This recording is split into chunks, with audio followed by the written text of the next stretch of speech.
இறைவனின் அருள் கருணையினால் புளியரை அருள்மிகு வழிகாட்டு மாளிகைப்பாறை கருப்பசாமி திருக்கோவிலுக்கு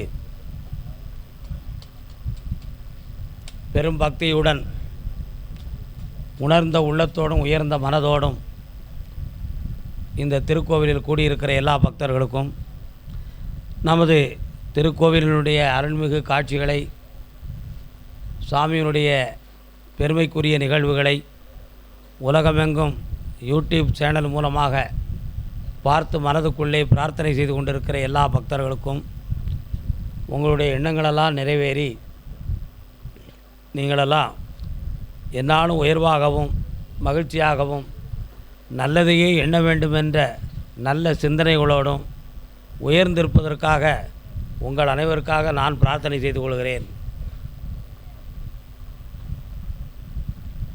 அருணகிரிநாத சுவாமி பேசுகிற பொழுது, வாசித்து ஒவ்வொவாதது நேசித்தடையலாதது யாசித்தால் அருள் கிட்டாதது வாசி வாசி என்று யோசித்தால் உணர்வு பொருந்தாதது அப்படின்னார். என்ன அர்த்தம்? வாசித்து பகவானுடைய அருளை படிப்பினால் பெற முடியாது. அதுவும் வாசித்து ஒவ்வாதது கிடைக்காது. பட்டம் பெற்றுட்டால் பகவான் அருளை பெற முடியும். அதுக்கும் இதுக்கும் தொடர்பு இல்லை. பட்டம் ஆண்டவன் அருளி பெற்ற ஒரு பெரிய கல்வி. ஆனால் படித்து கடவுளை அடைய முடியாதுன்னு சொல்கிறான். அடுத்து சொல்கிறார், நேசித்து உணர இயலாதது. நேசம்னா காதல். சுந்தரமூர்த்தி நாயனார் சொன்னார், காதலாகி கசிந்து கண்ணீர் மல்கி ஓதுவா தம்மை மெய்நெறிக்கு உய்ப்பது வேதம் நான்கினும் மெய்ப்பொருளாவது நாதல் நாமம் நமச்சிவாயவே.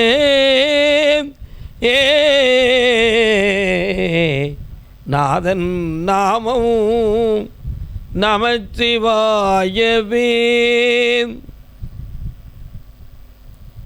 அவர் காதல் வேண்டும்னு சொன்னார். ஆனால் காதல் மாதிரி உணர்ச்சி வைக்கக்கூடிய பாசத்தில் கடவுளை அடைய முடியாதுன்னு அருணகிரியார் சொல்லிட்டார். அப்போ சுந்தரமூர்த்தி சொன்னதுக்கும் அருணகிரியார் சொன்னதுக்கும் என்ன வேறுபாடு உள்ளே இருக்குன்னு ஆழ்ந்து பார்த்தா ஞானம் வந்துடும். மனிதன் மீது வைக்கிற காதல் மாதிரி வச்சனா அது என்ன கருதி இருக்கும்? காமத்தை கருதி இருக்கும். அந்த காதல், மனித காதல் அடிப்படை காமத்தை கருதி இருக்கும். பகவான் மேலே வைக்கிற காதல் எதை கருதி இருக்கும்? ஞானத்தை கருதி இருக்கும். அருணகிரியார் சொன்னார், மனிதனை மோரி நீ காதலிச்சுன்னு சொன்னால் உனக்கு கடவுள் அருள் கிடைக்காதுடா அப்படின்னார். சுந்தரமூர்த்தி நாயனார் சொன்னார், நீ மனிதன் மேலே எவ்வளோ காதல் வச்சு உணர்ச்சி வசப்படுறியோ அதை மாதிரி பகவான் மேலே வச்சனா உனக்கு தெளிவு கிடைக்கும்னு சொன்னார். அங்கே வைக்கிறது இங்கே வையினார்.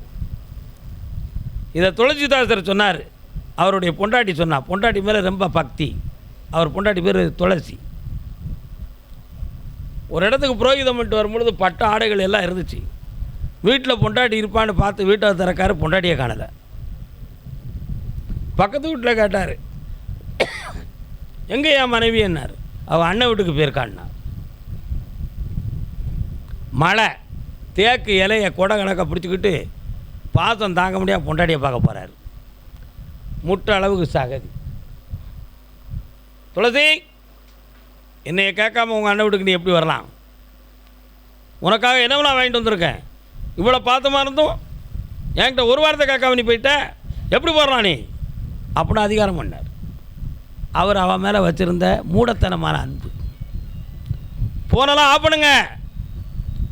உடனே அவன் ஒரு கேள்வி கேட்டான், யோ என்னையா நீ என் மேலே இவ்வளோ பாசம் வச்சுருக்கிய, ஸ்ரீராமர் மேலே நீ இந்த பாதம் வச்சுருந்தனா என்னை நீ இந்த கேள்வி கேட்பியாயா அப்படின்னு சொல்லிட்டான். இந்த ஒரு வார்த்தையை கேட்ட உடனே துண்டை தூக்கி தூர போட்டார். மழை வந்தாலும் பரவாயில்ல, நனைஞ்சிக்கிட்டே போயிடுவோன்னு ராமன் தான் கேதி அப்படின்னு சொல்லி அந்த பாசத்தை அப்படி ஸ்ரீராமர் மேலே செலுத்தினார். செலுத்தி ராம் ராம் ராம் ராம் ராம்னு ஒவ்வொரு நாளும் துதித்து ஸ்ரீராமர் காட்சி கொடுத்து அவருடைய சரித்திரத்தில் முக்கிய ரகசியங்கள்லாம் ஞானத்தில் காட்டினார். அதை எழுதி வந்தார். அதற்கு பேர் துளசிதாசர் ராமாயணம். எப்பா அதை மாதிரி மனைவி மேலே வச்ச ஒரு பாசத்தை பகவான் மீது திருப்பிடா உனக்கு ஞானம் கிடைக்கும்னு சொன்ன உடனே அந்த காதலை அப்படி பகவான் மீது திருப்பினான். அதுதான் சுந்தரமூர்த்தி நாயனார் சொன்னார், ஒருவன் மீது வைக்கிற காதலை நீ கடவுள் மீது வைத்தால் அந்த உணர்வுனால உனக்கு ஞானமும் தெளிவும் கிடைக்கும் அப்படின்னு சொன்னார். கட்டன் ரைட்டாக சொன்னார் அருணகிரி, நீ மனிதன் மேலே வைக்கிற காதலுக்கு பகவான் துணை செய்ய மாட்டான், ஆண்டவன் மேலே வச்சா தான் உனக்கு ஞானம் கிடைக்கும். மனிதர்கள் மேலே காதல் வச்சுன்னா அந்த பொம்பளை தான் கிடைப்பா, அல்லது பொம்பளைக்கு ஆம்பளை கிடைப்பான். அடுத்த பிறவி எடுக்கிறதுக்கு அட்வான்ஸ் போட்டுருவீங்க. என்ன எப்படி சொன்னார்? அடுத்த மனிதனாக பிறக்கிறதுக்கு அட்வான்ஸ் ஆயிடுவீங்க. அப்போ பிறவி என்ன செஞ்சுக்கிட்டு இருக்கோம்? கூடிக்கிட்டே இருக்கும். புரியுதா உங்களுக்கு? வாசித்து ஒன்றை ஒவ்வாது. கல்வியினால் கடவுளை அடைய முடியாது, காதல்னால் ஆண்டவனை அடைய முடியாது. யாசித்தால் அன்றி அவன் அருள் கிட்டாதது. பிச்சை எடுத்தால் தான் கடவுளை கிடைக்கும்னார். ஏன்னா அதுக்காண்டி பிச்சைக்காரப்ப நான் கடவுளை அடைஞ்சிட்டான். அவர் சொன்னது எப்படி? அங்கே ஒரு ரகசியம் இருக்குது. பிச்சை எடுப்பவன் எப்படி தன்னுடைய திருவோட்டையும் தன்னையும் பிச்சை ஒன்றே கதி என்று அதன் மீது நாட்டத்தை மட்டும் வைக்காமல் வைத்து வேற நாட்டம் இல்லாமல் இருக்கானோ, அதை மாதிரி முருகா உன் அருள் எனக்கு கிடைக்கணுண்டா அப்படின்னு சொல்லி எவன் ஒருத்தன் அந்த ஒரே நிலையில் மனதை வைத்து அவன் அருளுக்காக யாசிக்கிறானோ அவனுக்கு இந்த அருள் கிடைக்கும்னு சொன்னான். அதைத்தான் யாசித்தால் அன்றி அருள் கிட்டாதது அப்படின்னு அருணகிரி சொன்னார். அப்போ மனிதனுக்கு என்ன வேணியா? ஒரே நோக்கம், ஒரே வைராக்கியம், நிலை தவறாத நெஞ்சம், வைராக்கியம் மிகுந்த பக்தி. இந்த பக்தி இருக்கணும். மனுஷன் எப்படி இருக்கான்? கண்ணில் ஒன்றை பார்த்தா அது வேணும்னு நினைப்பான். என்னப்பா ஒரு பண்டம் தின்னா நாளைக்கும் இது கிடைக்குமா அப்படின்னு நினைப்பான். என்னப்பா ஒரு பாட்டு குத்தடி குத்தடி சைலக்கான்னு ஒரு பாட்டை போட்டால் நாளைக்கு இதை எப்பவும் பெரிய ஆட்கள் எல்லா நேரத்தில் போட்டு கேட்கணும் அப்படின்னு நினைப்பான். நினைப்பானா நினைக்க மாட்டானா? நினைப்பானா நினைக்க மாட்டானா? அருமையாக ஒரு இடத்துக்கு போய்கிட்டு இருப்பான். ஒரு நல்ல நறுமணம் வரும். ஆஹா இந்த இடத்துல என்ன அருமையான வாசமாக இருக்குது அப்படின்னு நினைப்பான். இதை மாதிரி வேறு எங்கேயும் இந்த மாதம் வருமா அப்படின்னு தேடுவான். இப்போ நான் சொன்னலாம் கதைன்னு நினச்சிங்களா? காட்சி ஒன்றை பார்த்தால் அது வேணும்னு நினைக்கான், அது கண்ணுக்கு விருந்து. அப்போ ஐம்புலனில் கண்ணு முடிஞ்சு போச்சு. புரியுதா?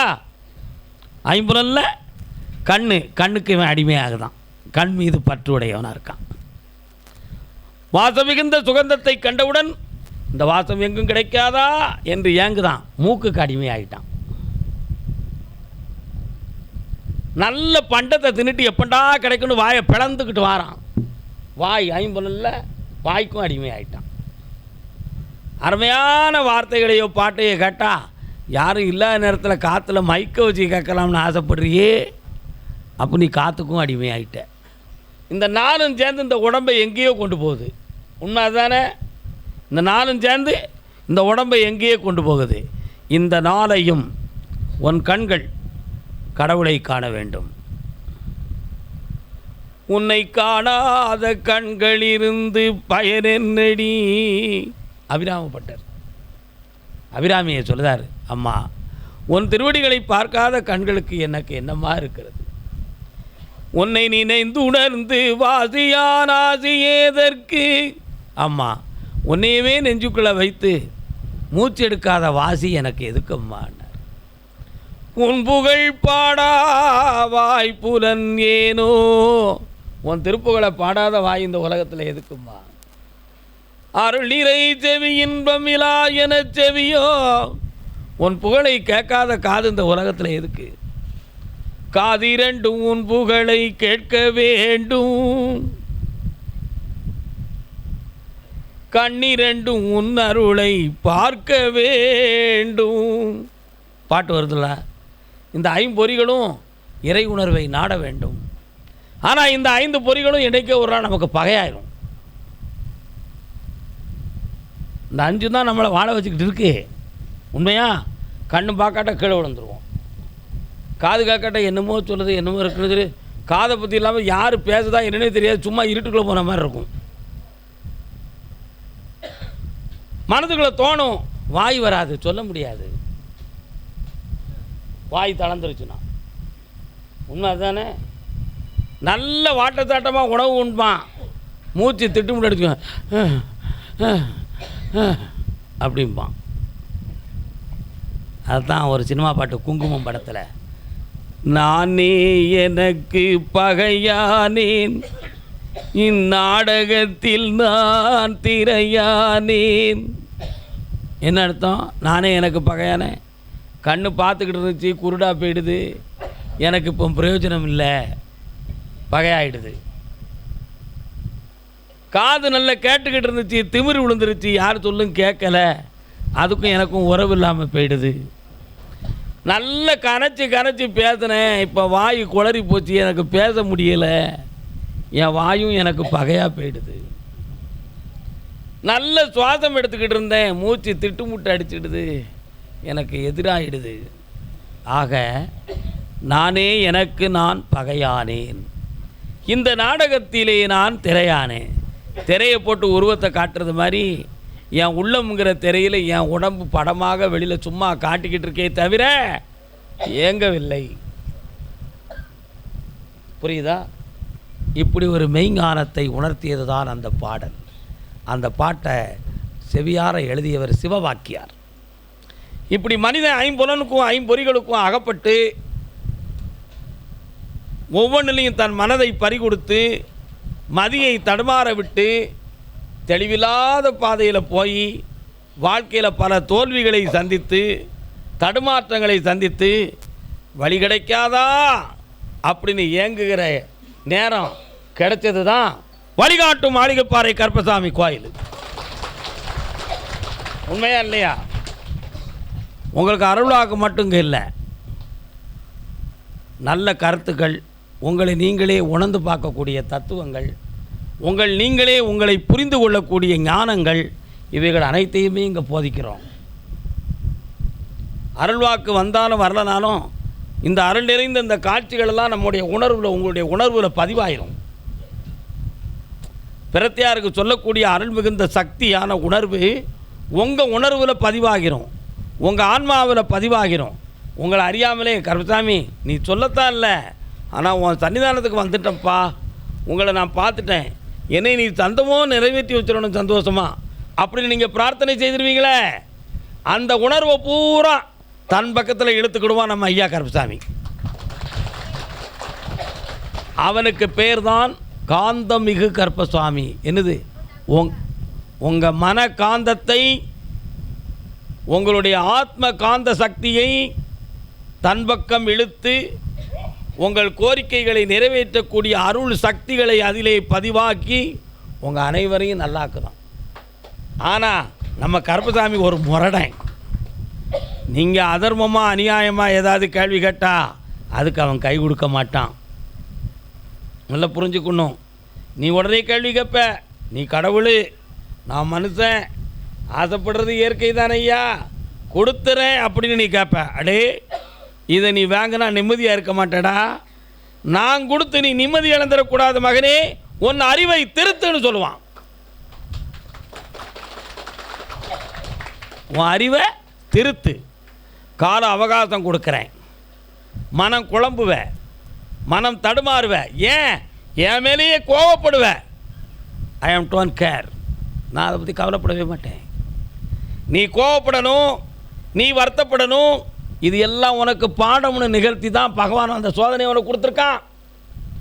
அதில் உன் மனதை திருத்தி வலிமையாக்கி உன்னை விடாமல் பிடிச்சிக்கிடுவோண்டா ஐயா கருப்பசாமி, என் உள்ளத்துக்குள்ளே வந்துரு, என்னை காப்பாத்திரு, என் வாழ்க்கையை நிறைவேற்றிரு அப்படின்னு நீ பிடிப்ப. அன்னைக்கு உன் உச்சந்தலையில் வந்து இறங்கி உன்னைய காப்பாற்றி வழி வைப்பான். உங்களுக்கு தேவையானது பக்தி. காசு பணம் பெரிதென்று மகனே, காதல் பெரிதென்றான். என்ன காதல்? பக்தி என்னும் காதல். ஆண்டவன் மீது வைக்கின்ற அன்பு தாயா பெரிது, மாசில்லாத மனம்தான் பெரிது. ஒரு சேரில் ஒருத்தன் தான் உட்கார முடியும், அதில் 2 பேர் இருக்கும்பொழுது இன்னொருத்தனை தூக்கி உட்கார வைக்க முடியுமா? முடியாது. உன்னுடைய உள்ளம் ஒரு இருக்கை, அந்த இருக்கையில் பகவானை இருக்க வைக்கணும்னு சொன்னால் அதை சுத்தமாக்கணும், அதை வெற்றிடமாக இருக்கணும். அப்போ தான் அவன் வந்து பூரணமாக வந்து உட்காருவான். உன் மனத்துக்குள்ளே 7 கோட்டை வஞ்சகம், 7 கோட்டை சூனியம், கள்ளம், கபடம், பொய், பொறாமை, போட்டி அனைத்தும் மனித மனத்துக்குள்ளே இருக்குடா. இந்த மனதை தூய்மையாக்கு. இதை அத்தனையும் விட்டுட்டு கருப்பசாமி உன்னையே நினச்சிட்டேன், இனி யாரை பற்றி எனக்கு கவலை இல்லைப்பா, நீ என் உள்ளத்தை ஆட்சி செய், என் உணர்வுகளை நீ ஆட்சி செய், எனக்குள் நீ இருந்து வழி நடத்து, நான் ஜெயிப்பேன், வெற்றி அடைவேன், என் பக்கம் தர்மத்தை நிலைகாட்டு என்று சொல்லி உங்கள் உள்ளத்தை, உங்கள் மனதை மாசிலாத மாணிக்கமாக வைத்திருந்தால் அந்த ஈசன் உங்கள் மனதுக்குள்ள வந்து குடியிருப்பாயா. அதுதான் மாசிலா மனமே ஈசன் கோயில். அதனால் எல்லார் மனதையும் பகவான் பக்கம் கொண்டு வருவோம், ஆனந்தமாக இருப்போம், நிறைவேற்றுவோம், நெஞ்சார வாழ்வோம். மாசிலா மனமே ஈசன் கோயில் என்று வாழ்த்தி அருள்வாக்கை தொடங்குவோம். சுவாமியே சரணம்.